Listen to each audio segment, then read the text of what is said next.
दोस्तों हमारा 4 मार्च को कक्षा 12वीं भौतिक शास्त्र फिजिक्स का एमपी बोर्ड एग्जाम का पेपर है। लगातार तैयारी कराते जा रहा हूँ, इसलिए पहले ही मैंने आपको कहा है 2 अंक वाले ओके 3 पार्ट में वीडियो आई है, 2 नंबर वाले सभी एकदम सिलेक्टेड प्रश्न आपको तैयार करा दिए होंगे ओके, और चैप्टर वाइज चैप्टर कराए हैं ताकि आपको समझने में ये आसानी होगी। तैयार करते जाइएगा ओके। इस वीडियो में दोस्तों हम क्या है 3 अंक वाले अति महत्वपूर्ण प्रश्न उत्तर देखने वाले हैं।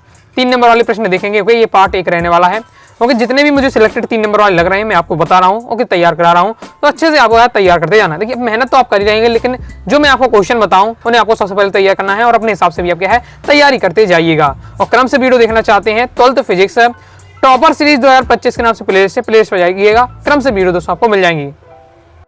सच्ची मेहनत और संघर्ष ही सफलता की एकमात्र कुंजी है।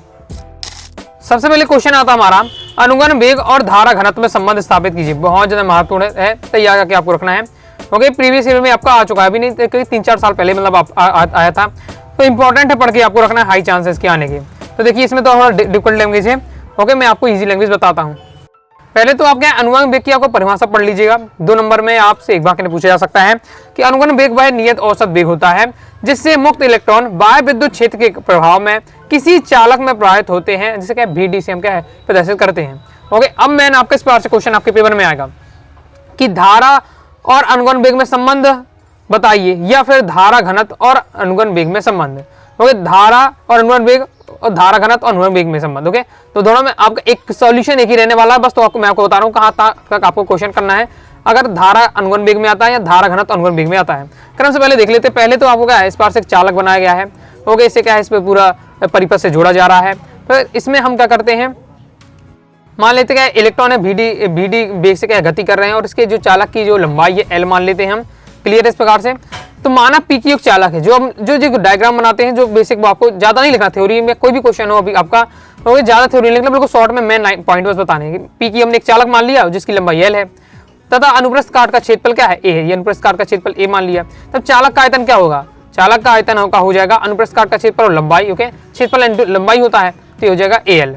फिर यदि प्रति इकाई आयतन में इलेक्ट्रॉनों की संख्या क्या है, मान लेते प्रति इकाई आयतन में इलेक्ट्रॉनों की संख्या n है, तो चालक का मुक्त इलेक्ट्रॉनों का अनुगण वेग क्या हो जाएगा, आयतन में हमें क्या करना पड़ेगा, जो आपका इलेक्ट्रॉनों की संख्या को जोड़ देना पड़ेगा, गुणा कर देना पड़ेगा, यानी ALN हो जाएगा। अब यदि एक इलेक्ट्रॉन पर आवेश E है तो चालक पर कुल आवेश कितना हो जाएगा, कुल आवेश होगा आपका जो आपकी जितना भी इसमें मुक्त इलेक्ट्रॉनों की संख्या है उसमें उतना आवेश से गुणा करना पड़ेगा, तो ALN होगा साथ ही E हो जाएगा ओके। अब यदि हम मान लेते हैं कि इलेक्ट्रॉनों का जो अनुगण वेग है, जो इलेक्ट्रॉन भाग रहे हैं ओके, चालक में भागेंगे इलेक्ट्रॉन तो उनका किसी ना किसी वेग से तो भागेंगे, उसको हमने क्या है उस वेग को अनुगण वेग को VD मान लिया। तो चालक को जो पार कोई भी चालक है उसको क्या है इलेक्ट्रॉन पार करते किसी एरिया से पार करेंगे तो उसमें कुछ समय लगेगा। तो समय हम मान लेते समय बराबर क्या होता है, समय बराबर होता है दूरी बटे चाल या वेग, चाल को यहाँ वेग भी कह सकते हैं, समय बराबर दूरी बटे वेग हो जाएगा आपका। तो T बराबर हो जाएगा आपका, दूरी हमारी क्या है L है, मैंने वेग क्या माना VD माना है।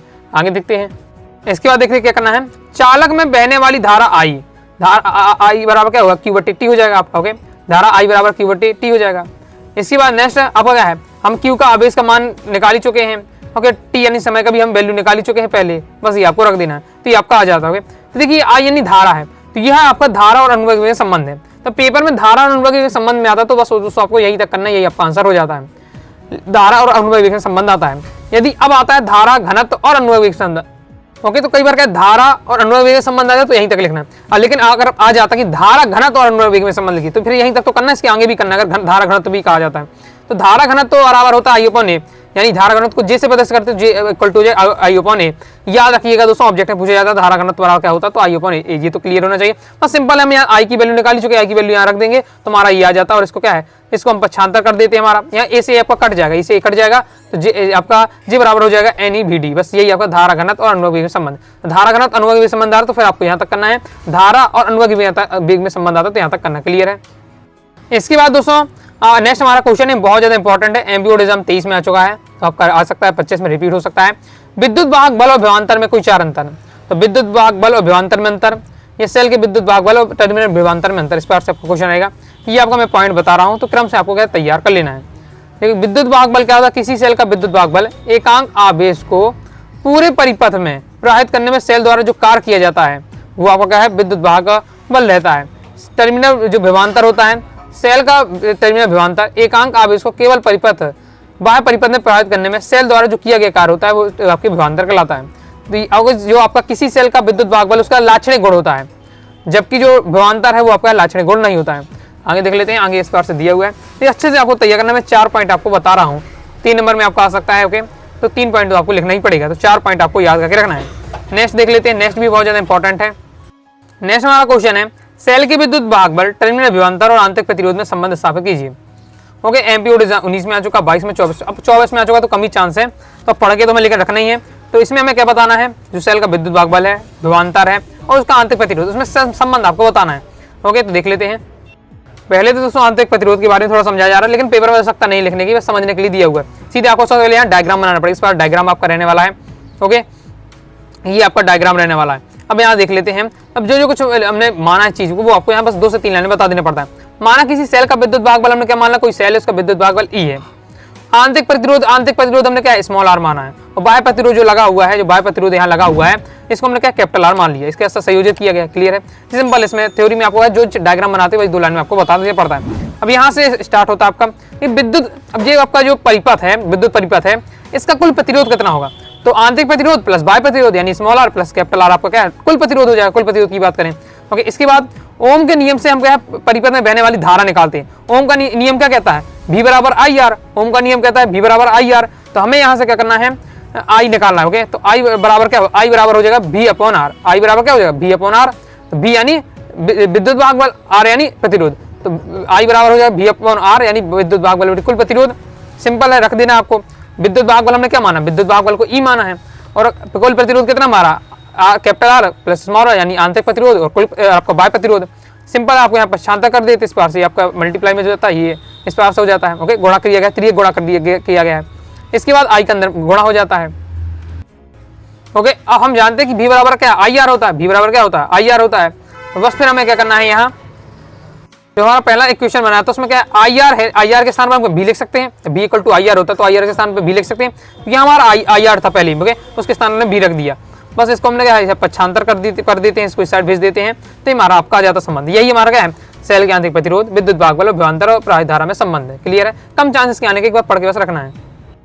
नेक्स्ट हमारा क्वेश्चन है, धारा विद्युत के अंतर्गत किरचॉफ के नियमों का सचित्र व्याख्या कीजिए, या किरचॉफ के नियम लिखिए, समझाइए। बहुत ज्यादा महत्वपूर्ण है, तो किरचॉफ के 2 नियम है। ओके, तो ये आपको तैयार करके रखना है, क्योंकि इसके बाद जो आपका नेक्स्ट क्वेश्चन है वो भी आपको पढ़ के रखना है, बी डिस्टेंस सेतु का सिद्धांत। ओके, मतलब ये बहुत ज्यादा हाई सिलेक्टेड है चैप्टर से। ओके, इनके हाई चांस होते हैं, तो इनको तो एकदम पढ़ के आपको रटा होना चाहिए। अब लेकिन क्या है कि जो आपका बी स्टोन सेतु का सिद्धांत है एबी और एग्जाम 24 में आ चुका है, तो 25 में आपको नहीं देगा ये, तो वो इसके जगह किरचॉफ का नियम आपको दे सकता है। तो किरचॉफ का नियम आपको तैयार करके रखना है। किरचॉफ के दोस्तों 2 नियम है, 3 नंबर क्वेश्चन आएगा, दोनों नियम आपको बताने पड़ेंगे। थोड़ा शॉर्ट में आपको लिखा है, तो शॉर्ट में आपको प्रथम नियम, शॉर्ट में आपको द्वितीय नियम। ओके, लेकिन आपको दोनों नियम यहाँ बताने पड़ेंगे। किरचॉफ के 2 नियम है, चलिए क्रम से मैं आपको बता देता हूँ और याद करके रख के रखना है इस क्वेश्चन को, क्योंकि मैं क्या बता चुका हूँ, किरचॉफ का नियम, बीटस्टोन का नियम ऐसा है कि कोई भी टीचर पेपर सेट करेगा तुरंत इसको देना है। अब लेकिन क्या है 2024 में बीटस्टोन सेतु आ चुका है, तो इसकी जगह किरचॉफ का नियम रख देगा आपको। ओके, तो पढ़ के आपको रखना है। तो किरचॉफ का जो प्रथम नियम पहले देख रहे, पहले तो आपको ये 2 पॉइंट याद करने हैं, ये आपसे ऑब्जेक्ट पूछे जाएंगे। ओके, ऑब्जेक्ट यहाँ से हमेशा बनता है। किरचॉफ का प्रथम नियम किस के नियम पर आधारित, तो आवेश संरक्षण के नियम पर आधारित है। किस नियम पर आधारित है, आवेश संरक्षण के नियम पर आधारित है, याद करके रखना है। किरचॉफ का प्रथम नियम को क्या संधि का नियम भी कहते हैं। ये तो ऑब्जेक्टिव टाइप आपको नॉलेज रखना है। अब यहाँ से आपका किरचॉफ का नियम स्टार्ट होता है, ये आपका पूरा दिया गया है, इस बार से आपका दिया हुआ है, यहाँ उस चीज को समझाया जा रहा है और इस बार से आपको दिया हुआ है, तो आपको तैयार करके रखना है। पहला नियम आपको बस 3 ही लाइन का बताया जा रहा है, यदि किसी विद्युत परिपथ में किसी भी संधि पर मिलने वाली समस्त विद्युत धाराओं का बीजगणित योग हमेशा क्या होता है, शून्य होता है। क्या कहा जा रहा है, कोई भी क्या है, एक कोई भी बिंदु ले लेते हुए किसी विद्युत परिपथ में किसी भी संधि पर, एक संधि पर मिलने वाली जितनी भी ये धाराएं होगा, इनका अगर हम क्या है बीजगणित योग करते हैं शून्य आएगा। क्यों शून्य आएगा, देखिए एक मेन पॉइंट हो जाता है, यहाँ से कई सारी पाइपलाइन जुड़ी हुई है, मान लीजिए पानी की पाइपलाइन जुड़ी हुई है, यहाँ से पानी आ रहा है, यहाँ से पानी आएगा, यहाँ से अब यहाँ से पानी आएगा वो इस साइड निकल आएगा, यहाँ से पानी इस साइड निकल आएगा। तो यहाँ तो जो मेन पॉइंट है कोई चीज ठहरेगी नहीं। ओके, ये आएगा तो यहाँ से तुरंत निकल आएगा, ये आएगा तो इस साइड निकल आएगा, ये आएगा इस साइड, मतलब ये क्या कहीं ना कहीं निकल जाएंगे, बीच में कुछ नहीं रहेगा, इसलिए क्या शून्य माना जाएगा। तो इस प्रकार से आप याद रख सकते हैं। तो विद्युत परिपथ में किसी भी संधि पर मिलने वाली समस्त विद्युत धाराओं का बीजगणित योग शून्य होता है। ये ओके, आपका sigma i equal to 0। Clear, ये आपको याद रखना, ये डायग्राम बना लिया और ये जो यहाँ समझाया जा रहा है इसी चीज को यहाँ समझाया जा रहा है। ओके, क्लियर है। अब इस प्रकार संधि पर प्रवेश करने वाली धाराओं का योग उस संधि से निकलने वाली धाराओं के योग के क्या होता है, बराबर होता है। यानी जितनी धाराएं आ रही हैं और जितनी धाराएं जा रही हैं उनका हम क्या है, योग करते हैं, तो उन धाराओं का योग करते हैं तो हमारा क्या आपस में क्या बराबर होगा। ओके, क्लियर है। तो ये आपको तैयार करना है। मैन आपको ये 3 लाइनें तो एकदम रटी होनी चाहिए। नेक्स्ट हमारा किरचॉफ का द्वितीय नियम देख ले। किरचॉफ का द्वितीय नियम, तो इसमें आपको ये पॉइंट याद रखना है, ऊर्जा संरक्षण के नियम पर आधारित है। किरचॉफ का प्रथम नियम आवेश संरक्षण के सिद्धांत पर आधारित है। किरचॉफ का द्वितीय नियम ऊर्जा संरक्षण के सिद्धांत पर आधारित है। ये पॉइंट एकदम याद रखना, ऑब्जेक्ट में हमेशा यहाँ से क्वेश्चन बनता है। किरचॉफ के द्वितीय नियम को पास या लूप का नियम भी कहते हैं। क्या नियम है आपका, तो ये आपको यहाँ इतना पढ़ के रखना है, याद करके रखना है। किसी विद्युत परिपथ के किसी बंद पास लूप में विद्युत वाहक बलों के बीजगणितीय योग उस पास के विभिन्न भागों में धाराओं और संगत प्रतिरोध के गुणनफल के बीजगणितीय योग के बराबर होता है।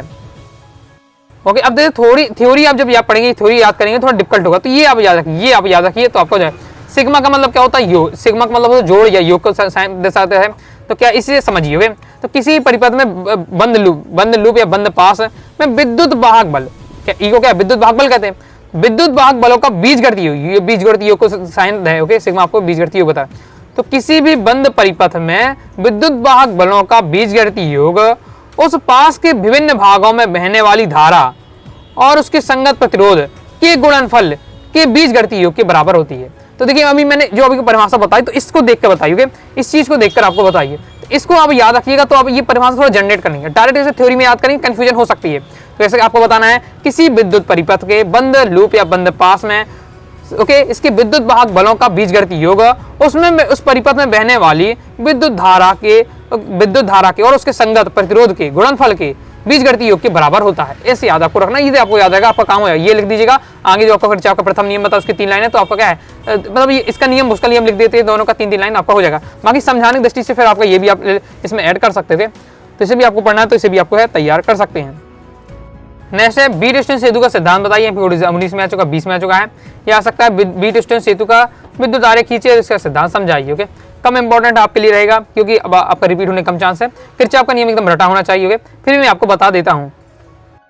ओके, ये पहले तो आपको डायग्राम सीख लेना, डायग्राम जरूर सीख लीजिएगा क्योंकि डायग्राम आपके पेपर में हाई चांस रहेगा डायग्राम आने के लिए। ओके, तो ये आपको सीख के रखना है। अब ये सब थ्योरी लिखिए और सब डायग्राम में बताएगा कि भैया ये सब इतना कुछ समझ में नहीं आएगा। जैसे आप पढ़ेंगे तो आपको ये चीज़ समझ में आ जाएंगे। समझना चाहते हैं इसको आपको एक बार पढ़ लेना है। ओके, अब मैंने आपका बीट स्टोन सेतु का सिद्धांत क्या होता है, तो P/R = होता है आपका P/Q = होता है R/S। तो ये आपका बीट स्टोन सेतु का सिद्धांत है। अब इसी के सही सूत्र है, तो इसी की स्थापना कैसे करेंगे वो आपसे पूछा जाता है लॉन्ग में, अगर क्वेश्चन आता है तो यहाँ से आपको पूरा समझाया जा रहा है इस चीज़ को। तो इसे आपको एक बार पढ़ लेना है, ये आपका दिया हुआ है।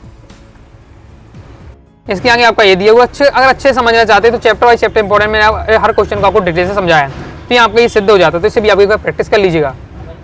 इसके बाद दोस्तों आपको एम्पियर का परिपथ नियम तैयार करके रखना है।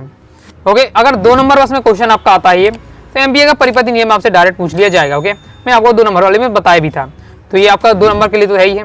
अब 3 नंबर या फिर लॉन्ग में आपको 4 नंबर दे देता है, 3 नंबर में हाई चांस है, तो फिर आपको यहाँ प्रूव भी करना पड़ेगा। ओके, तो इसे आपको सीख कर रखना है, हाई चांसेस के आने के भी आपके। ओके, पहले तो नियम क्या होता है, किसी बंद वक्र के चुंबकीय क्षेत्र में वेक्टर बी का रेखीय समाकलन पद द्वारा घिरी हुई कुल धारा I का क्या है, μ0 गुना होता है। ओके, अगर ये भी आपको परिभाषा से कंफ्यूजन होती है बार बार पढ़ने में, ओके मिक्स हो रहा कि अच्छे से याद नहीं हो रही, तो ये आप साइन बनाकर आप याद रखिए।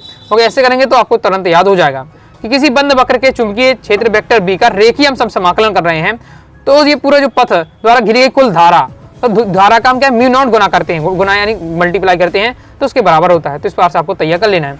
अब इसकी उत्पत्ति आती है कि इसे कैसे हम प्रूव करेंगे, तो इस प्रकार से आपको दिया हुआ है। ओके, तो ये आपका तैयार करके रखना। माना देखिए आपका मॉडल पेपर जो एमपी बोर्ड का, तो उसमें ये क्वेश्चन था आपका। ओके, उसमें मैंने आपको तैयार भी कराया था, तो वो मॉडल पेपर भी आप प्रैक्टिस कर सकते हैं। एमपी बोर्ड का ऑफिशियल मॉडल पेपर 1-2 क्वेश्चन भी आ जाते तो भी आपका काम हो जाएगा। पढ़ के आपको से भी एक बार रख लेना। ओके, माना कागज के तल के लंबत एक धारामापी चालक, हमने क्या एक कागज लिया, इसके तल के हमने एक चालक लिया है XY। ओके, तार प्राय धारा क्या हमारी I है। माना तार के जो R त्रिज्या का एक है वृत्तीय पथ खींचा गया हमने, तथा एक पर एक बिंदु क्या P लिया जाता है, हमने यहाँ एक बिंदु B ले लिया है, और वृत्तीय पथ पर क्या है केंद्र O है। हमने ये सब जो चीजें लिखी हुई है, ये जो भी हमने चित्र बनाया है उसके बारे में याद दी हुई है। अब यहाँ से हमें क्या बिंदु P पर विद्युत क्षेत्र की चुंबकीय क्षेत्र की तीव्रता निकाली जा रही है, तो ये आपका फॉर्मूला के बेस पे निकाला जा रहा है। इसी बार अगर हम अभी आपका बिंदु P पर चुंबकीय क्षेत्र की तीव्रता है, अगर हम मान लेते हैं संपूर्ण वृत्तीय पथ के चुंबकीय क्षेत्र के वेक्टर B का रेखीय अगर समाकलन करते हैं तो हमारा ये रहने वाला है। ओके, अब इसका समाकलन करेंगे तो D ऐसे आएगा cos थीटा हो जाएगा। ओके, क्योंकि हम जानते हैं कि क्या है सदिश का घोड़ा, आपको पता ही होगा, वेक्टर A वेक्टर B का हो जाएगा AB cos थीटा। अब यहाँ एक ही दिशा में हो गए तो यहाँ थीटा बराबर 0 हो जाएगा आपका। ओके, अब कॉस थीटा बराबर जब थीटा की वैल्यू 0 रख देंगे कॉस 0 हो जाएगा। ओके, तो कॉस 0 का मान क्या होता है 1 होता है, तो आपको हट ही जाएगा, इस प्रकार से आपका हो जाएगा। अब हमने जो वैल्यू निकाली है वो आपको यहाँ पुट कर देनी है, पहले वैल्यू निकाल ली है, इस प्रकार से हम क्या है सॉल्व करेंगे तो हमारा ये आपका आ जाएगा। अब यहाँ dl बराबर 2πr क्यों आ रहा है, क्योंकि वृत्त है। ओके, वृत्त का हम जानते हैं परिधि क्या 2πr होती है वृत्त की परिधि। ओके, तो बस उसको हम रख दिया है, इस बार से हमारा आ जाता है एम्पियर प्रति दिन। बहुत शॉर्ट में समझाया है। ओके, लेकिन आपको ऐसे अच्छे से प्रैक्टिस आपको कर लेना है। तो इस प्रकार से दोस्तों मैंने आपको कहा 3 अंकी वाले अति महत्वपूर्ण क्वेश्चन अभी आपको बताएं, और भी क्वेश्चन कर रह जाते तो मैं आपको आगे नेक्स्ट वीडियो में कवर करा दूंगा। क्रम से तैयारी करना चाहते हैं 12th फिजिक्स टॉपर सी 2025 की प्लेलिस्ट है, क्रम से जाकर आप वीडियो देखते जाइएगा। बाकी दोस्तों आप पीडीएफ मटेरियल प्राप्त करना चाहते हैं तो आप फिजिक्स कोर्स को ले सकते हैं 90 39 53 489 इस दिए व्हाट्सएप मैसेज करके। All chapter important question answer, all chapter objective question answer notes भी रहेगा।